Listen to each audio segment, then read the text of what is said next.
Selamat sore semuanya.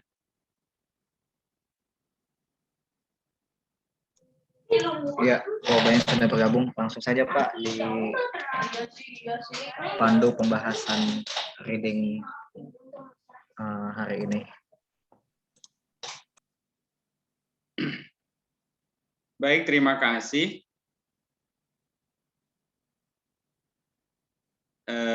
Hendra, terima kasih teman-teman yang sudah bergabung di pembacaan Max Havelaar minggu ke-16. Kita masih melanjutkan menyelesaikan bab 7 dari 20 bab yang ada di novel Max Havelaar. Saya ingin membuat kontrak belajar terlebih dahulu dengan teman-teman dengan menyimpan tangan di dada sebelah kiri teman-teman. Sudah disimpan tangannya? Sudah? Sudah ya. Ini nggak ada yang buka kamera nih. Oke. Kalimatnya begini. Hai Ubay. Kamu akan tetap mengikuti reading group. Kalau Mas Sigit misalnya, hai Sigit, kamu tetap semangat dan akan mengikuti reading group sampai selesai gitu ya. Tetap semangat, nah gitu ya. Tepuk di sini ya. Bisa ya. Boleh dibuka ininya apa? Videonya. Kita bareng-bareng semacam ada bikin motivasi pada diri sendiri supaya tetap semangat, tetap mau melanjutkan pembacaan Max Havelaar sampai selesai ya. Jadi kalimatnya begini ya. Hai Ubay. Sebut nama teman-teman ya, jangan nyebut Ubay ya. Hai. Hai Sigit. Hai. Gitu ya. Hai Sigit, misalnya hai Ubay. Kamu akan tetap mengikuti reading group sampai selesai. Semangat ya, gitu. Kamu akan tetap mengikuti reading group sampai selesai. Semangat. Nah, gitu ya. Oke, Azalia juga ikut ya, Dek. Ikut nepuk-nepuk ke Ade ya. Hai Azalia misalnya ya. Boleh tangannya di sini nih. Ikut pembacaan Max Havelaar. Hai Ubay, kamu akan mengikuti pembacaan Max Havelaar sampai selesai. Semangat ya. Oke, kita mulai ya. 1, 2, 3. Hai Ubay. Subhan. Kamu akan tetap mengikuti Kamu pembacaan sampai selesai. Semangat ya. Semangat ya. Sampai selesai. Semangat ya. Oke, terima kasih teman-teman. Ini Azalia sama Papa ya, sama Papa Ihas ya. Baik, kita akan melanjutkan pembacaan novel Max Havelaar yang ditulis oleh Multatuli pada 1856 atau 174 tahun yang lalu di Belgia dan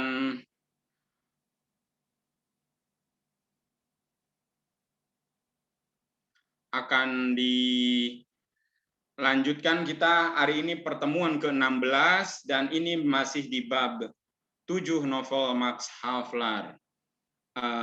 Kemarin baru seperti yang tadi moderator sampaikan, Hendra Permana, bahwa kemarin sudah ada pelantikan dari Adipati Kartanata yang merupakan Bupati Lebak, Banten. Lebak adalah nama kabupaten di Provinsi Banten yang tahun ini berusia 192 tahun. 2 Desember besok 2021 di akhir tahun yang akan datang akan berusia 193 tahun. 1828 2022. Maaf, 2021. Mungkin teman-teman pernah mendengar kata Rangkas Bitung yang adalah ibu kota Kabupaten Lebak.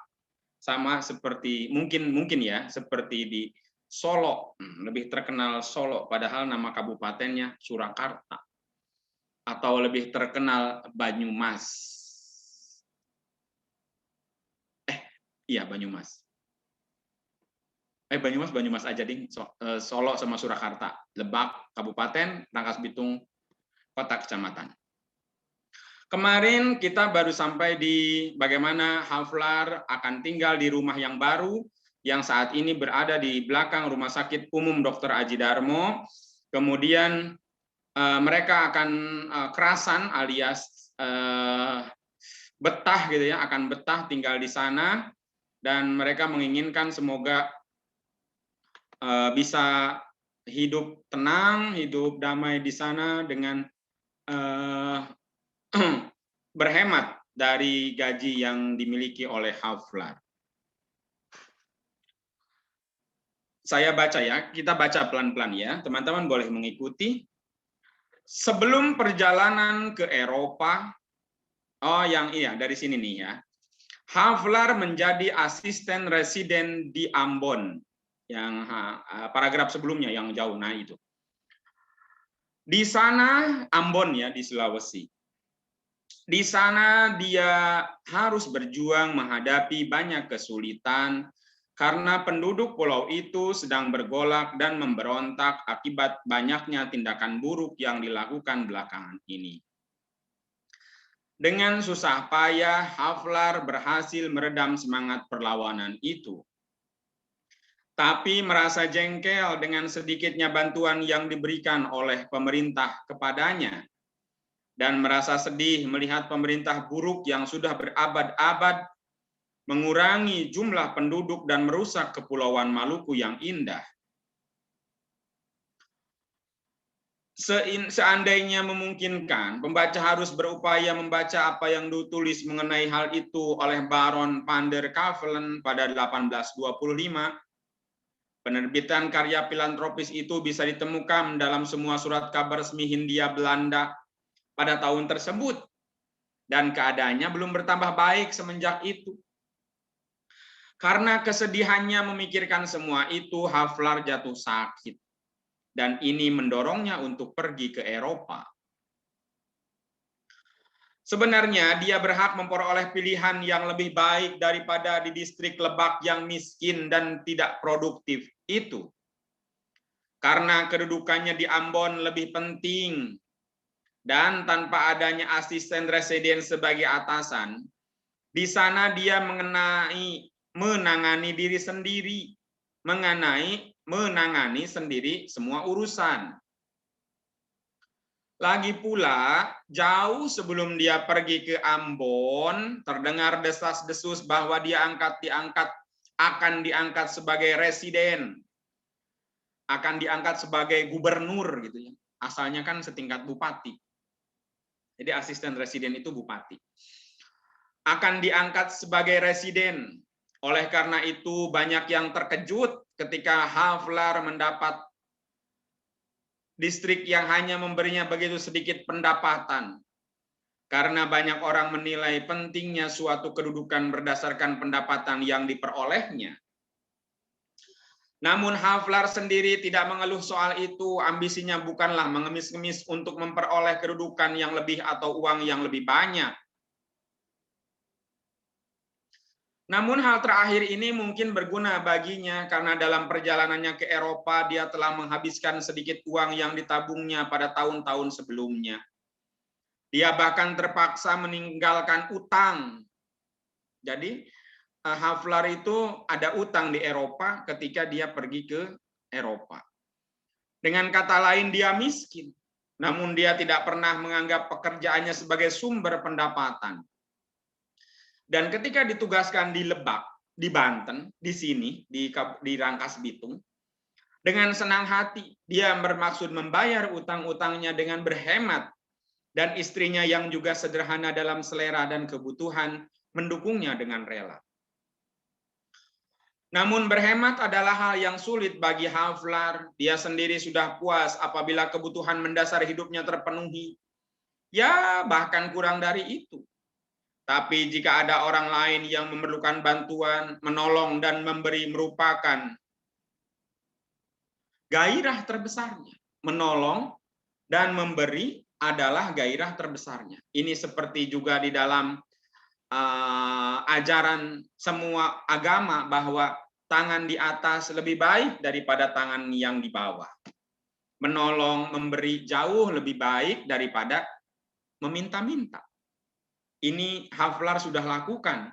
Dia sendiri menyadari kelemahannya ini. Dengan segenap akal sehat yang dimilikinya, dia menganggap betapa tidak adilnya dia bertindak menolong seseorang, padahal dirinya sendiri lebih memerlukan pertolongan.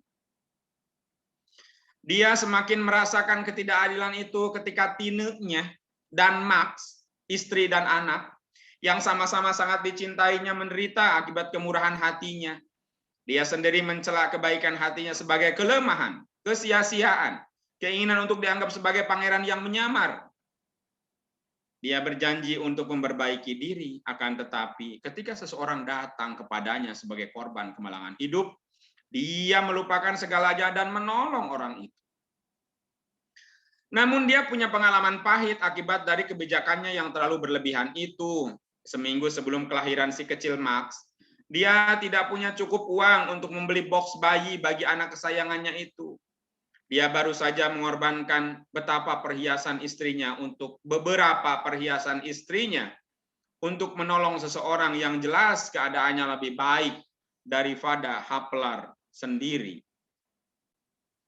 Namun sesungguhnya semuanya ini sudah lama terlupakan ketika mereka tiba di Lebak. Dengan tenang dan gembira mereka menempati rumah itu. Rumah itu tempat mereka kini berharap bisa tinggal selama beberapa waktu. Dengan senang mereka memesan perabot di Batavia.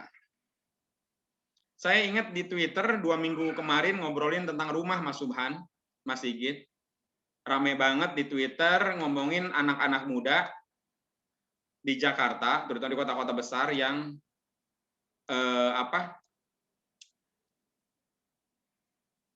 yang ngomongin rumah lah gitu ya, ngomongin kamu udah usia 40 tahun, apa yang dapat kamu banggakan? Oh, saya sudah punya rumah, bla bla bla bla. Ada juga yang mengatakan oh, tidak punya rumah dan sebagainya. Ada juga yang mengatakan tuh lihat di masyarakat adat ketika kawin langsung punya rumah dan sebagainya. Karena perlakuan terhadap tanah di masyarakat adat bla bla bla. Nah, ini saya teringat rumah dalam konteks Haflar. Tiba-tiba mereka menempati rumah itu, tempat mereka kini berharap bisa tinggal selama beberapa waktu. Dengan senang mereka memesan perabot di Batavia, dari Rangkas ke Jakarta gitu, memesan perabot, mungkin kalau sekarang mah online ya. Beli talenan, mungkin beli rak piring, mungkin ya, beli lemari. Dari Rangkas ke Jakarta kan deket, tinggal naik kereta. Meskipun zaman Multatuli kereta belum ada sih. Kereta dibangunnya 120 tahun yang lalu, 1 Juli 1901. Sementara Multatuli 1856. 65 tahun berikutnya baru ada kereta Rangkas Jakarta, Rangkas Tanah Abang. Mereka akan membuat segalanya begitu nyaman dan menyenangkan. Mereka saling menunjukkan tempat mereka sarapan. Di mana mereka sarapan. Tempat si kecil bermain, di mana nanti Max-nya main. Tempat perpustakaan diletakkan, di mana buku-bukunya Multatuli akan disimpan gitu. Karena Multatuli itu bukunya banyak. Ketika pindah dari Padang dan sebagainya, dia banyak buku. Makanya ada patung Multatuli, ada perpustakaannya, ada raknya. Idenya dari sini. Patung Multatuli Saijah Adinda yang ada di museum itu, idenya memindahkan ruang kerja Multatuli ke ruang publik. Gitu. Ada patung Multatuli, ada rak buku dan sebagainya. Ada buku-buku. Tempat Haflar membacakan kepada Tine apa yang ditulisnya hari itu. Jadi Haflar akan membacakan tulisan-tulisannya. Karena dia selalu sibuk mengembangkan gagasan-gagasannya di atas kertas, dan kelak ketika semuanya ini dicetak, Tine mengira orang akan melihat seperti apa maksudnya. Namun Haflar tidak pernah menyerahkan sesuatu pun kepada pers karena adanya perasaan enggan akibat kerendahan hatinya. Setidaknya dia sendiri tidak tahu cara mengungkapkan keengganan itu. Selain bertanya kepada mereka yang mendesaknya untuk menerbitkan tulisannya, apakah kamu akan membiarkan putrimu menyusuri jalanan tanpa berpakaian? Izin, mungkin dia malu. Udahlah, saya simpan sendiri aja. Ini adalah perkataan lain yang membuat orang-orang di sekitarnya mengatakan bahwa Haflar memang aneh dan Aku tidak mengatakan yang sebaliknya. Namun jika kau di sini pembaca, mau bersusah payah menginterpretasikan cara bicaranya yang tidak biasa itu, mungkin dalam pertanyaan aneh mengenai gaun gadis itu, kau bisa menemukan teks untuk risalah mengenai kerendahan hati intelektual yang, karena merasa malu dengan pandangan orang-orang lewat yang menjemukan, bersembunyi di balik selubung keengganan seorang gadis. Ini ilustrasi aja atau apa onomatope atau semacam apa ya interpretasi. Ya, mereka akan bahagia di Rangkas Bitung. Kalimat ini banyak dikutip nih. Ya, kita akan bahagia di Rangkas Bitung. Ya, mereka akan bahagia di Rangkas Bitung. Havelaar dan Tineke-nya dijelaskan. Karena ini yang ngomong si Stern, pemuda Jerman, yang menulis buku tentang kopi. Jadi penuturnya Stern. Penceritanya Stern. Ya, mereka akan bahagia di Rangkas Bitung. Penulisannya sih harusnya disatukan kalau sekarang. Rangkas Bitung, B-nya kecil. Kalau dulu dipisah Rangkas dan Bitung. Rangkas itu artinya meranggas, patah, rontok gitu ya, rontok, ranggas, atau ringkih, rengkas gitu. Dan bitung itu jenis bambu bitung. Jadi bambu yang meranggas atau bambu yang rusak atau bambu yang patah-patah. Tirai bambu, mirip negeri tirai bambu. Ini Rangkas Bitung. Jadi bukan tirai bambu, kalau Rangkas Bitung berarti bambu yang rusak atau bambu yang meranggas. Havelaar dan Tineke-nya. Ya, mereka akan bahagia di Rangkas Bitung. Havelaar dan Tineke-nya. Havelaar dan istrinya. Satu-satunya kekhawatiran yang menekan mereka adalah utang-utang yang mereka tinggalkan di Eropa, ditambah biaya perjalanan kembali ke Hindia yang belum terbayar, dan pengisian perabot rumah mereka. Namun mereka akan hidup dengan setengah, bahkan sepertiga dari pendapatan Havelaar. Mungkin dia akan segera diangkat menjadi residen. Lalu, semuanya akan beres dalam waktu beberapa tahun. Jadi, tenang saja, karena sebentar lagi akan beres dalam beberapa tahun. Jadi, tidak usah khawatir.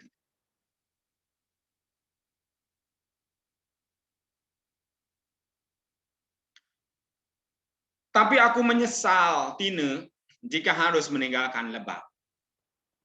Karena banyak yang harus kulakukan di sini. Kau harus berhemat, sayangku, dan mungkin kita bisa membayar semuanya, bahkan tanpa promosi.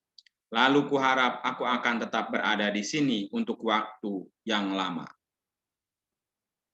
Kalimat ini, paragraf ini muncul lagi nanti di beberapa paragraf yang akan datang, di beberapa bab yang akan datang.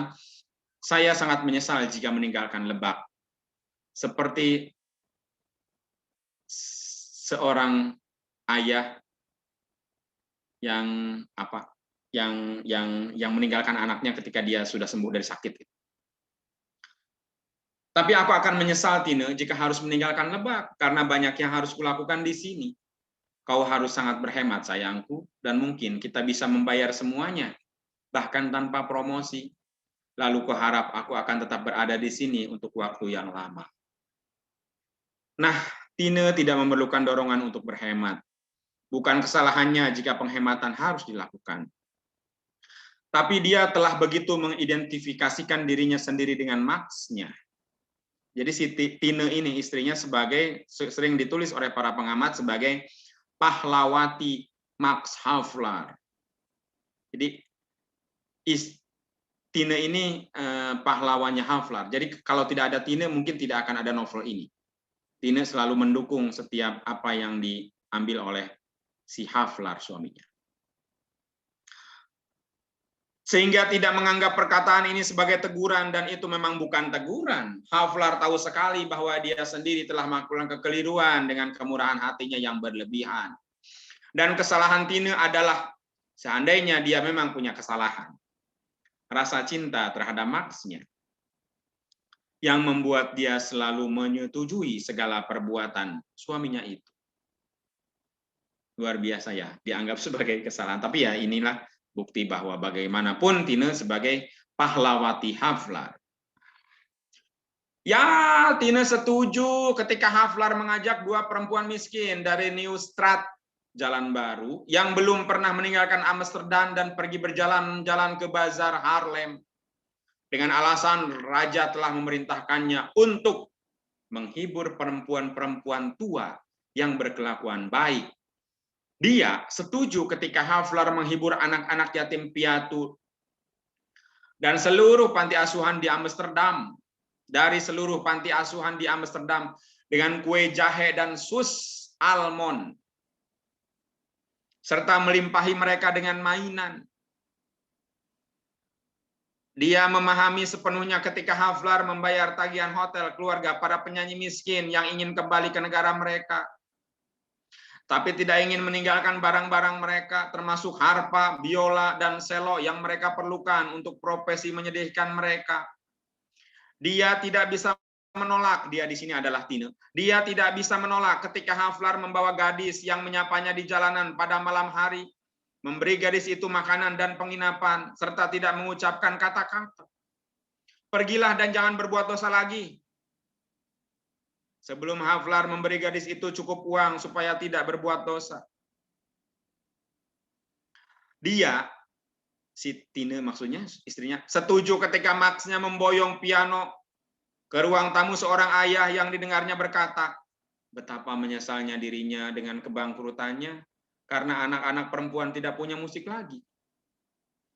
Dia mengerti sekali ketika Max-nya menebus keluarga budak di Manado yang begitu menderita karena harus naik ke meja pelelangan.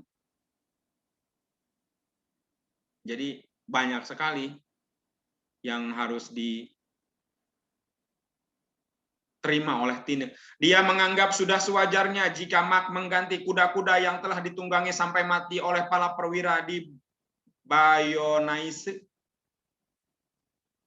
Naunya Bayonnaise-nya. Oh, pernah di nama tempat kayaknya. Coba nanti dicari di Google Bayonnaise. Bayonnaise. Dia tidak keberatan. Tine tidak keberatan ketika Haflar menyediakan penginapan di Manado dan Ambon untuk semua orang yang selamat dari kapal penangkapan paus Amerika yang tenggelam. Dan Haflar sama sekali tidak mau mengirimkan tagihan penginapan itu ke pemerintah Amerika. Ini peristiwa-peristiwa sejarah di Manado nih, ada kapal tenggelam katanya, ada kapal penangkapan paus Amerika tenggelam. Dia mengerti mengapa sebagian besar perwira kapal perang yang tiba akan menginap di tempat Max dan rumahnya menjadi penginapan favorit mereka. Pediatri, penginapan, pediatri, pedestiran, pediatri. Bukankah Max suaminya? Bukankah terlalu picik, terlalu pelit, terlalu absurd untuk mengikat orang yang punya gagasan-gagasan begitu mulia dengan peraturan penghematan yang berlaku bagi orang lain? Lagi pula, walaupun mungkin terkadang ada ketidakseimbangan antara pendapatan dan pengeluaran, bukankah Max-nya itu ditakdirkan untuk memiliki karir yang cemerlang? Ada penegasan ya. Bukankah Max-nya itu, si ayangnya itu, gitu, si sayangnya itu, si doi-nya itu, gitu, ditakdirkan untuk memiliki karir yang cemerlang. Terjemahan Pak Yasin apa ya untuk Max-nya itu? Sebentar saya lihat. Siapa tahu nyebut nama doi gitu ya. Atau apa sebagai sayang. Ini Tine ya. Kalau tadi kan Max yang ngomong sayangku kita harus hemat. Kalau ini ceritanya Tine yang membiarkan, bukan membiarkan ya, menyampaikan bahwa ya tidak apa-apa karena itu toh suaminya, si ayangnya itu gitu.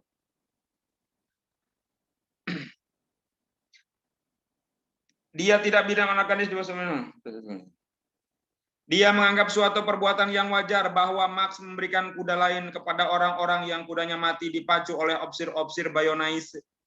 Dia tidak keberatan ketika suaminya di Manado dan Ambon mengajak semua penumpang kapal Amerika Walrus penangkapan ikan paus yang karam ke rumahnya dan merasa dirinya terlalu grand seigneur, tuan besar, untuk menyodorkan kwitansi penginapan kepada pemerintah Amerika. Dia mengerti sepenuhnya mengapa opsir-opsir tiap kapal perang yang datang sebagian besar menginap pada Max dan rumahnya menjadi penginapan mereka. Bukankah Max suaminya? Oh, ini mah langsung aja. Apakah tidak terlalu kecil, terlalu kerdil, apakah tidak kebertentangan dengan pikiran sehat untuk mengikat orang yang begitu mulia pikirannya kepada aturan-aturan penghematan dan kerumah tanggaan yang berlaku bagi orang lain? Lagi pula meskipun sekarang barangkali agak kurang berbanding penghasilan dan pengeluaran, bukankah Max, suaminya Max, oh ini mah ditulis suaminya Max gitu, Maxnya akan punya karir yang gilang gemilang di masa depan. Oh, diulangnya Max-nya itu suaminya Max. Nanti ada ulangan lagi. Ditakdirkan untuk memiliki karir yang cemerlang, bukankah sebentar lagi Havlar akan menempati posisi yang memungkinkan dia mengikuti gairah mulianya dengan bebas tanpa melampaui pendapatannya? Bukankah Max-nya ditakdirkan untuk menjadi gubernur jenderal atau raja? Wah, bukankah aneh? Mengapa dia belum menjadi raja? Kalau di Pak Yasin 2 kali kutipan Max-nya itu, suaminya Max. Kalau di sini sekali ada kata kutip Max-nya. Kita lanjut. Seandainya Tine punya kesalahan, itu adalah perasaan cintanya yang mendalam terhadap Havlar. Pas banget ya kalau ngomongin istri gitu, ngomongin perempuan, si Havlar ini teks-teksnya lebih apa ya, ke perasaan, ke rasa cinta, kasih sayang dan sebagainya. Tapi ketika ngomongin pribadinya, personalnya Marknya sendiri lebih ke rendah hati, sopan dan sebagainya. Seandainya Tine punya kesalahan, itu adalah perasaan cintanya yang mendalam terhadap Havlar. Dan terutama di sini ucapan ini harus diberlakukan. Kita harus memaafkan mereka yang mencintai dengan teramat sangat. Kita harus memaafkan mereka yang mencintai dengan teramat sangat. Kalau terjemahan Pak Yasin begini, kalau bisa didapatkan kesalahan padanya, maka itu disebabkan karena cintanya kepada Havlar. Dan jika pernah ada, disinilah berlaku ucapan bahwa kita harus banyak memaafkan orang yang telah banyak mencintai. Ini bisa dibaca bareng-bareng nih teman-teman. Kita harus memaafkan mereka yang mencintai dengan teramat sangat.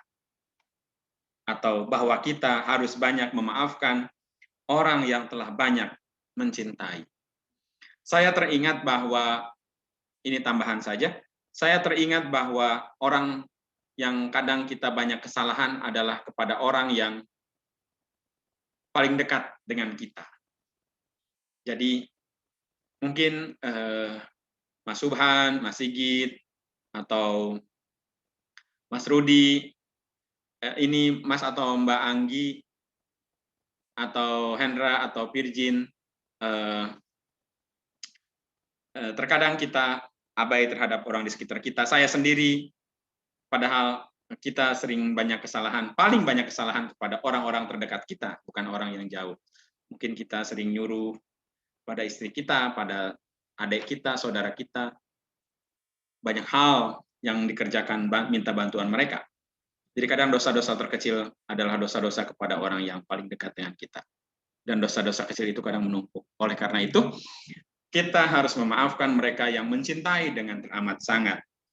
Atau bahwa kita harus banyak memaafkan orang yang telah banyak mencintai. Oke, itu tentang hal Tine. Namun tidak ada yang harus dimaafkan dari Tine. Tanpa ikut campur dalam gagasan-gagasan berlebihan perempuan itu mengenai Max-nya, sudah tampak cukup jelas bahwa Havlar punya prospek yang cerah.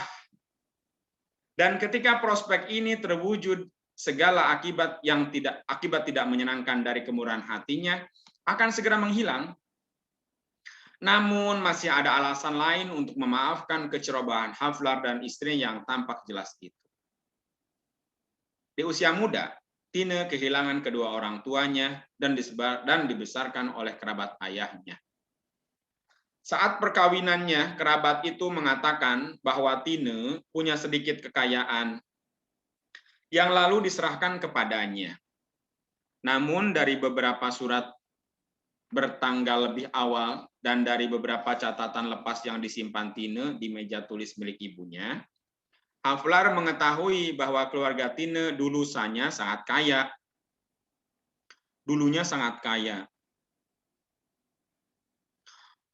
Tapi dia tidak tahu di mana atau mengapa kekayaan itu hilang. Tine sendiri tidak tahu di mana atau mengapa kekayaan ini hilang. Tine sendiri yang tidak pernah tertarik pada masalah keuangan, hanya bisa memberikan sedikit atau bahkan sama sekali tidak bisa memberikan informasi mengenai hal ini. Ketika Haflar mendesaknya,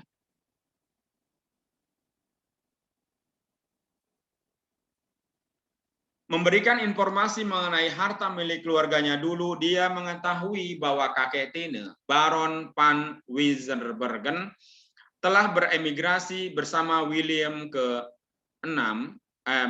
kelima, William Pangeran Oranje Stadtholder of the United Province, terpaksa meninggalkan negaranya pada 1795 karena revolusi. Dia meninggal di Fulda pada 1806. Tampaknya kakek Tine menjalani hidup yang menyenangkan bersama para emigran rumah tangga Stadtholder, dan itulah konon yang menyebabkan penurunan kekayaannya. Dia kemudian terbunuh di Waterloo dan bertempur bersama pasukan kavaleri pimpinan Borel. Surat-surat ayah Tine yang saat itu berusia 18 tahun sangat mengharukan untuk dibaca. Sebagai letnan dari pasukan itu dan dalam seragam yang sama, dia menerima sabetan pedang di kepala yang mengakibatkan kematiannya 8 tahun kemudian dalam keadaan gila. Surat Ibu Tine berisi keluhan betapa dia telah mencari mayat ayahnya di tengah medan pertempuran dengan sia-sia. Tine ingat kakek dari pihak ibunya hidup sangat mewah, dan dari beberapa dokumen diketahui bahwa dia memiliki kantor-kantor pos di Swiss dengan cara yang sama seperti sekarang di sebagian besar Jerman dan Italia. Cabang pendapatan ini merupakan warisan daripada pangeran pemilik tur and taksi. Oleh karena itu, kekayaan besar pasti bisa diharapkan. Tapi karena beberapa penyebab yang benar-benar tidak diketahui, tidak ada atau setidaknya hanya sedikit sekali yang diwariskan kepada generasi kedua.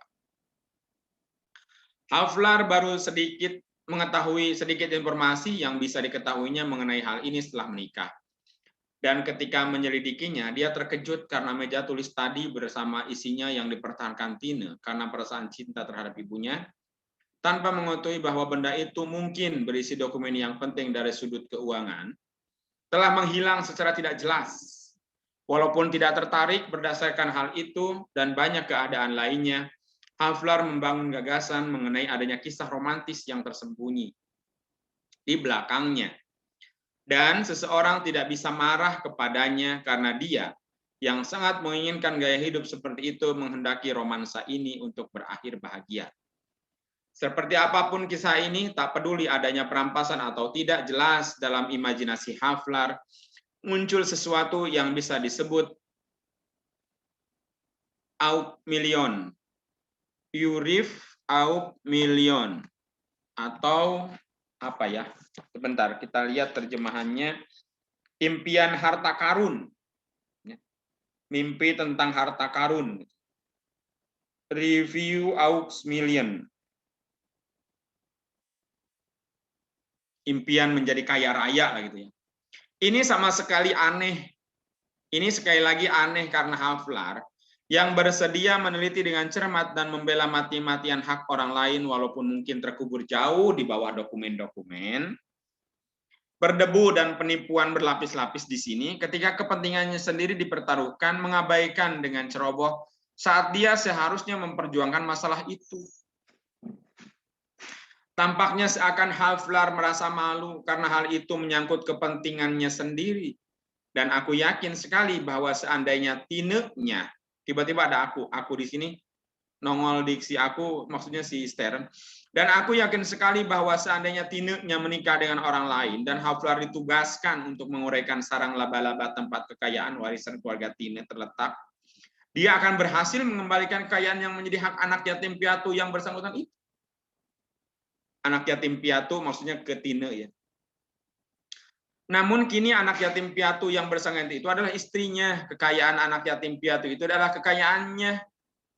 Menurut Haflar agak keji, menurunkan martabat dan menghina seandainya dia bertanya, mewakili istrinya, bukankah kau berutang lebih banyak kepadaku? Akan tetapi dia tidak bisa menyingkirkan mimpi menjadi kaya, walaupun hanya sebagai alasan atas penyesalan yang selalu berulang, karena dia telah menghabiskan terlalu banyak uang.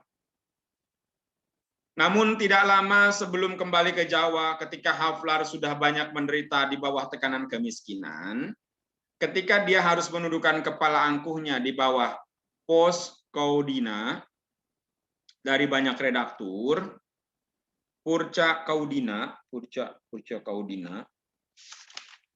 merendahkan derajat di bawah redaktur.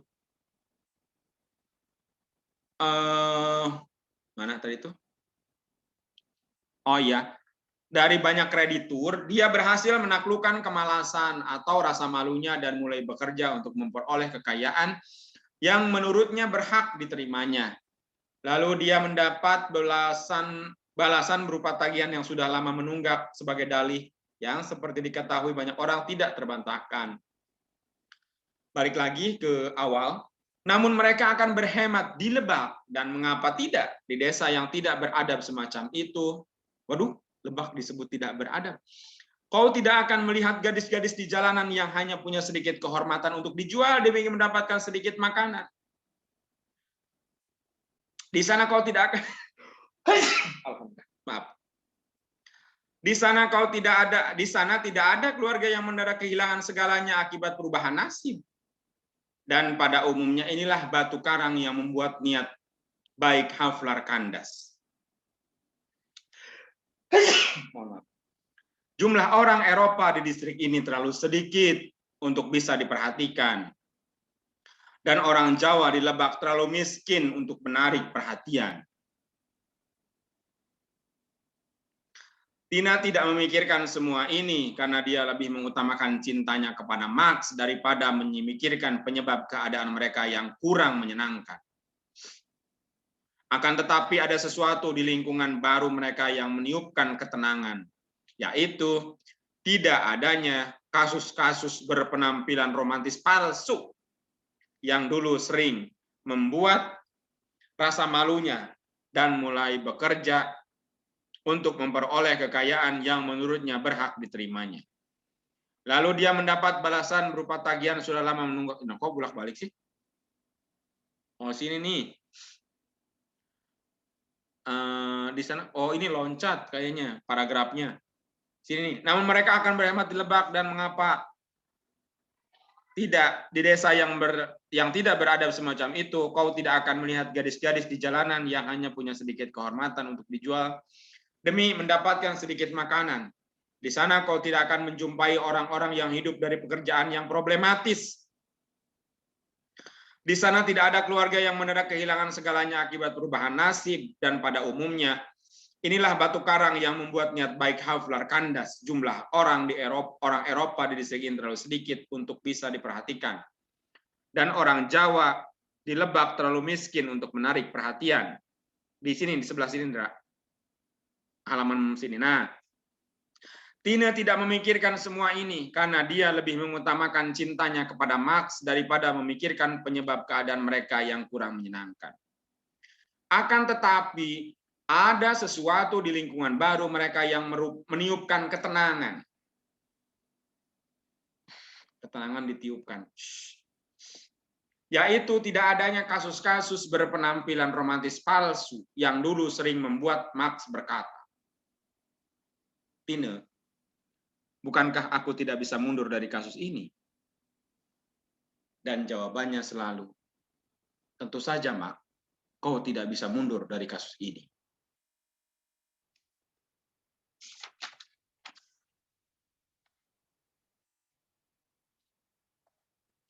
Saya lihat ini terjemahan Pak Yasin. Tapi lingkungan mereka yang baru bernapaskan ketenangan. Tidak ada sebab musabab yang bercorak romanis palsu. Yang membuat Haflar dulu sering berkata, bukankah demikian, Tine? Bukankah itu suatu hal yang aku tidak bisa Bukankah itu suatu hal yang aku tidak bisa biarkan begitu saja tanpa campur tangan? Dan Tine menjawab, tentu saja tidak, Max, kau tidak bisa berlepas tangan. Kita akan melihat betapa lebak yang sederhana dan nampak tenang itu lebih banyak memerlukan pengeluaran Haflar dari segala pergolakan hatinya dahulu bersama-sama. Kita baca ke sini lagi. Kita akan melihat betapa kehidupan yang tampak tenang dan sederhana di lebak itu membuat hati Haflar bergolak, melebihi gabungan dari semua peristiwa di masa lalu. Namun mereka tidak tahu itu. Mereka menyongsong masa depan dengan penuh percaya diri dan begitu bahagia dengan cinta mereka dan anak yang mereka miliki. Betapa banyak mawar di kebun, ujar Tine. Dan lihatlah bunga rampai, cempaka, melati, dan bakung yang indah itu. Dan seperti anak kecil, mereka senang dengan rumah baru mereka. Setelah mengunjungi Haflar, ketika di malam hari berlari dan berberugu kembali ke rumah yang mereka tempati bersama, mereka mengomentari kegembiraan kekanak-kanakan keluarga yang baru tiba itu. Haflar pergi ke kantornya dan tetap berada di sana sampai keesokan paginya. Terima kasih teman-teman. Kita baru saja menuntaskan bab 7 dari novel Max Havelaar ini. Bagaimana Havelaar mulai bekerja di Rangkas Bitung. Bahkan di hari pertamanya ia diambil sumpah sebagai asisten residen Lebak semalaman penuh di kantornya.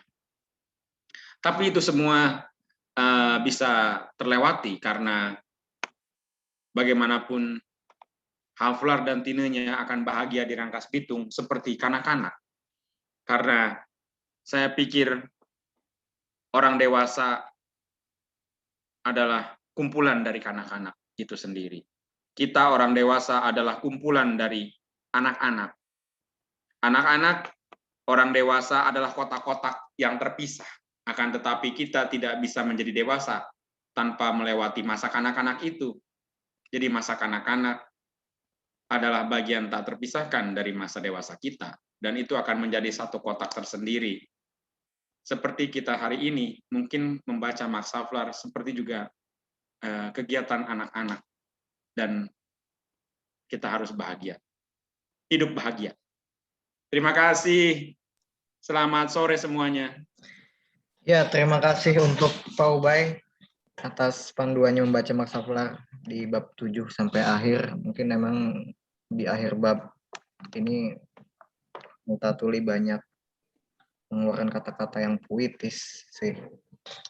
Oke, bagi teman-teman yang ingin mendiskusikan lagi lebih jauh mengenai khususnya bab 7, dipersilahkan untuk bertanya langsung atau kita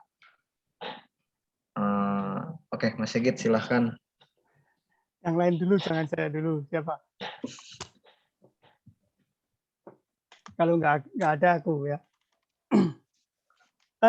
Kebetulan saya barusan membaca bab 18 Ulysses ya. Di situ ada monolog interiornya Molly Bloom ya. Di Molly Bloom itu rebahan di ranjang. Ini mirip dengan Tin ini. Tina ini kayaknya pada akhir-akhir ini, pada bab 8 akhir ini, bab 7 akhir ini agak romantis gitu ya. Bahasanya romantis, terus dia lebih cinta daripada mikirkan yang lain tentang harta orang tua dan sebagainya. Tapi Kemudian di sini disebutkan bahwa deskripsinya ini kan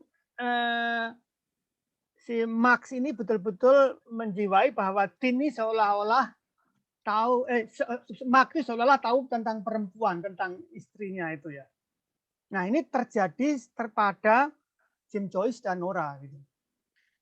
Ketika bab 18 Ulysses ditutup, ya dengan monolog interior itu yang 40 halaman tanpa koma, itu Carl Gustav Jung memujinya. Dia mengatakan bahwa monolog interior ini ibarat mutiara. Kenapa mutiara? Karena Joyce pandai mengetahui kejiwaan perempuan. Karena yang ngomong Gustav Jung, akhirnya Nora ditanya sama orang lain. Nora, sebetulnya si Joyce itu tahu nggak dengan perempuan, gitu kan? Kon dia deskripsinya bagus sekali, gitu, romantis. Jawabnya Nora, istrinya bilang dia nggak tahu menaut tentang perempuan.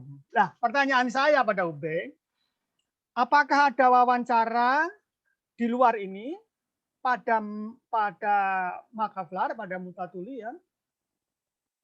Bagaimana dia memahami perempuan? Ada nggak?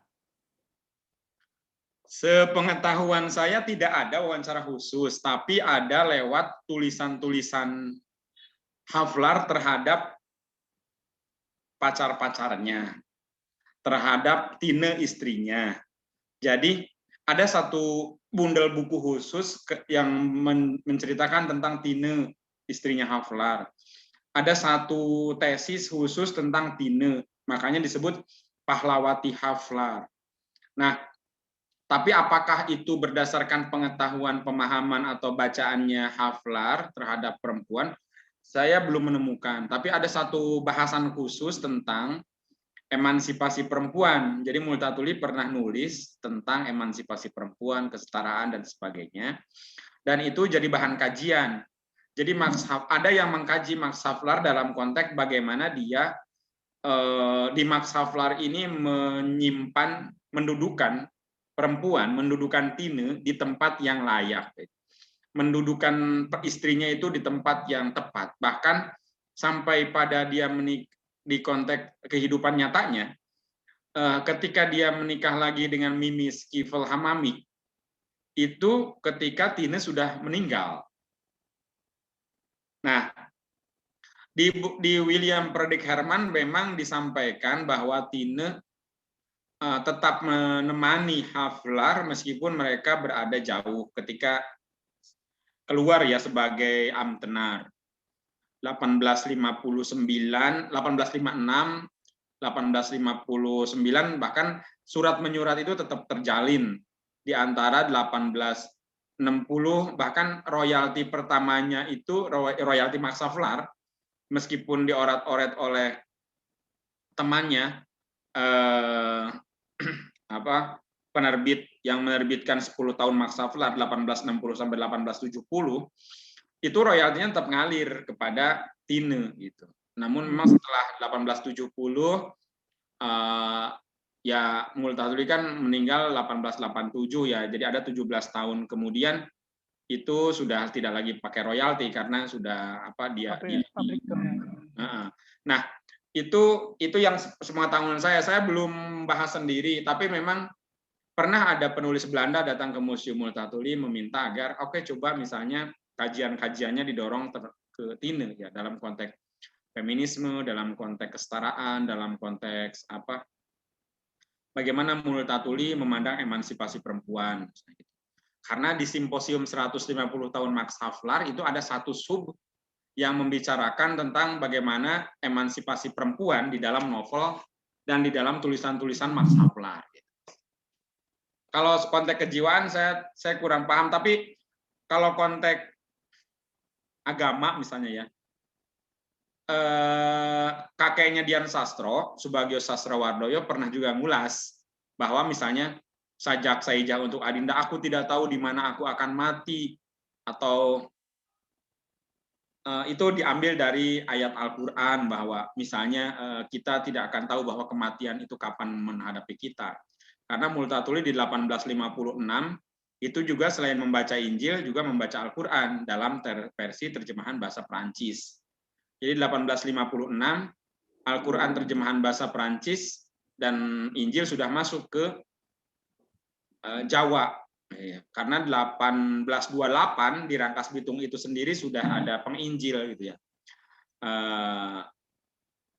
Itu apa sebelum Multatuli datang lah gitu. Begitu Mas. Ya, oke. Terima kasih. Ya, mungkin bagi teman-teman lain ada yang mau dibahas lagi atau diskusikan, silahkan.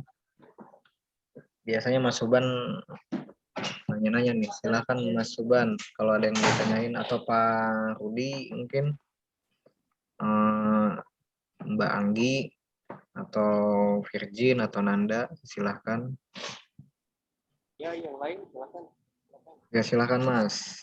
Monggo, silakan Mas Rudi atau Ibu Virginia Amelia Supranta. Silakan, atau yang lainnya mangga.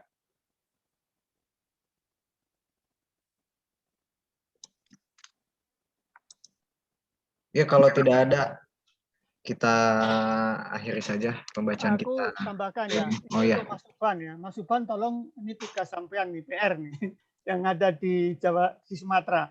Tolong kepergiannya Adinda ya. Itu kemana Ube? Ke Lampung atau kemana itu? Ke Lampung. Lampung ya. Nah ini kalau ada teman dari Lampung supaya tahu ditanya jejak-jejak orang dari Lebak itu ada nggak gitu. Oh iya, bisa sejarawan ke Arman. Siapa Mas Suban kenal nggak Arman AZ atau? Iya, Arman AZ. Nah, coba itu diberi tugas untuk mencari jejak siapa tahu, karena perpisahan Adinda Saija itu dia larinya itu waktu pulang dia udah ke Lampung ya. Nah ini siapa tahu di sana beranak pinak gitu kan. Karena ini kan masih ya 100 tahun yang lalu kan, 150 tahun lalu kira-kira ya, mungkin ada 3 generasinya lah generasi ini. Yang terakhir dari saya Ube, hari ini aku nulis untuk Tempo tentang reading group ya. Karena tanggal 16 Juni ini adalah Bloomsday-nya Ulysses. Dan saya ikut promosikan reading group Makavlar di Multatuli Museum. Ya, mudah-mudahan nanti banyak yang ikut. Ya, nanti baca minggu depan kayaknya dimuat. Di majalah Tempo. Tempo. Online Mbak Dia sekarang. Kolom ya Mas ya. Kolom ya. Bukan, artikel, ada Oke. foto. Jadi apa namanya, ada foto Jalan Ulysses, ada Pak Brigjen, tapi nggak tahu mana yang kan dimuat. Tapi kayak liputan juga dong ya, kayak atau picture lah ya. Semacam itu, food picture gitu, atau itu. Jadi ini udah jadi, tinggal tak kirim minggu depan muat. Ya, makasih. Wah, makasih. Siap Mas. Ya, terima kasih Mas Sigit tambahannya. Terima kasih bagi teman-teman yang sudah bergabung. Kita akan lanjut kembali ke bab 8 di minggu depan, di pertemuan yang ke-17 di hari Kamis, seperti biasa di jam 15.30 waktu Indonesia Barat. Bagi teman-teman yang punya teman lagi ya silahkan diajak lagi, dan kita mungkin kayak seperti kemarin yang banyak sampai 30 orang ya yang gabung. Sampai jumpa minggu depan dan selamat sore. Tetap jaga kesehatan. Terima kasih. Terima kasih semuanya. Terima kasih Azalea, Virgin, Hendra, Mas Rudi, Mas Suban, Mas Sigit, terima kasih.